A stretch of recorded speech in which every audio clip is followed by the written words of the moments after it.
Komisioni Rregullatori i Energjetikës vendosi që dizeli të ulet për 6.5 denar për litër, por ndryshe nga pritshmëritë, benzina shtrejtohet për gjysmë denari.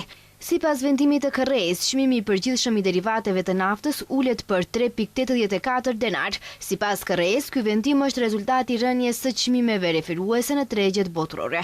Ulja më e madhe është te nafta dhe vaji ekstra i lehtë për anviseri, çmimet e të cilave ulen me 6.50 denar për litër. Eurodizel BS 95 do të kushtoj 88 denar për litër. Eurodizel BS 98 do të kushtoj 90 denar për litër. Eurodizel BS DEV 85.50 denar për litër. Vaj ekstra i lehtë për anviseri 87.50 denar për litër. Mazuti 47.906 denar për kilogram. Kompania Okta sot vendosi zbritje të përkohshme prej 2 denar për litër për benzinat me 95 dhe 98 oktan, siç njoftuan ata, masa do të zbatohet në periudhën nga 2 deri më 16 qershor të këtij viti.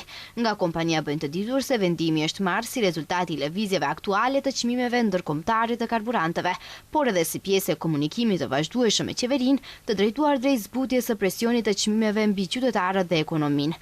Lidhur me lëvizjen e çmimeve të derivateve, qeveria mbajti seancë të dielën, konkluzionet e së cilës ishin se dizeli do të ulej për 5.5 denar dhe benzina për 1.5 denar. Kjo e fundit, ndryshe nga vendimi i qeverisë me vendim të KRRE-s, nuk u ul por u shtrenjtua për gjysmë denar.